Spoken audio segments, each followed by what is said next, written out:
बोलिए श्री लक्ष्मीपति नारायण की जय। योगिनी एकादशी व्रत कथा। हाथ में पुष्प और तिल लेकर कथा जरूर सुननी चाहिए।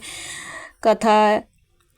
अलकापुरी नाम की नगरी में एक कुबेर नामक राजा राज्य करता था। वह शिव भक्त था। उसकी पूजा के लिए एक माली पुष्प लाया करता था। उसके विशालाक्षा नाम की अत्यंत सुंदर स्त्री थी।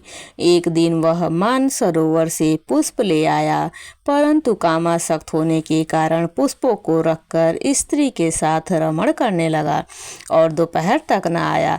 जब राजा कुबेर को उसकी राह देखते देखते दोपहर हो गई तो उसने क्रोधपूर्वक अपने सेवकों को आज्ञा दी कि तुम लोग जाकर हेममाली का पता लगाओ कि वह अभी तक पुष्प क्यों नहीं लाया है। जब यक्षों ने उसका पता लगा लिया तो वे कुबेर के पास आकर कहने लगे कि हे राजन, वह माली अभी तक अपनी स्त्री के साथ रमण कर रहा है। यक्षों की इस बात को सुनकर कुबेर ने हेममाली को बुलाने की आज्ञा दी। हेममाली राजा कुबेर के सम्मुख डर से कपकपाता हुआ उपस्थित हुआ और प्रणाम किया। उसको देखकर राजा कुबेर को महान क्रोध आया।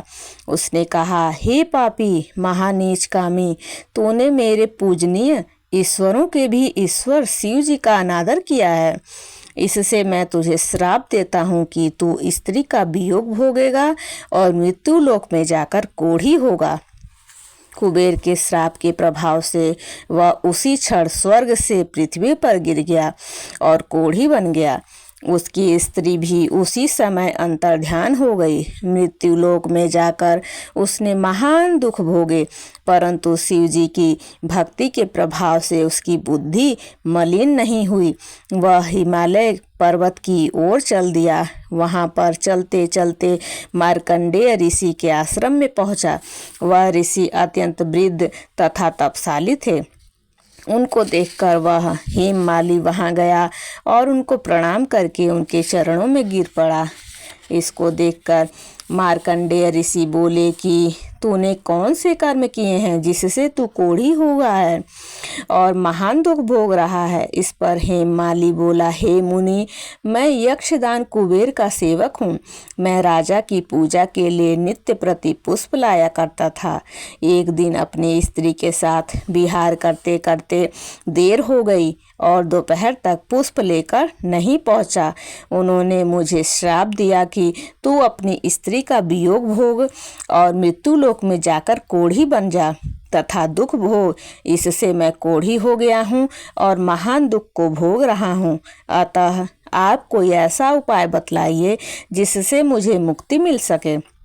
इस पर मार्कंडेय ऋषि बोले कि भाई, तूने मेरे सम्मुख सत्य वचन कहे हैं, इसलिए मैं तेरे उद्धार के लिए एक व्रत बताता हूँ।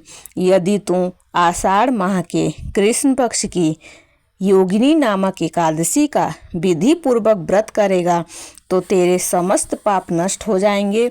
इस पर हेममाली बहुत प्रसन्न हुआ और मुनि के वचनों के अनुसार योगिनी एकादशी का विधि पूर्वक व्रत किया। इसके प्रभाव से वह फिर अपने पुराने रूप में आ गया और अपनी स्त्री के साथ विहार करने लगा।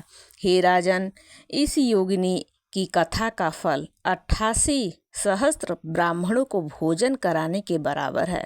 इसके व्रत से समस्त पाप दूर हो जाते हैं और अंत में स्वर्ग की प्राप्ति होती है। बोलिए श्री विष्णु भगवान लक्ष्मीपति नारायण की जय।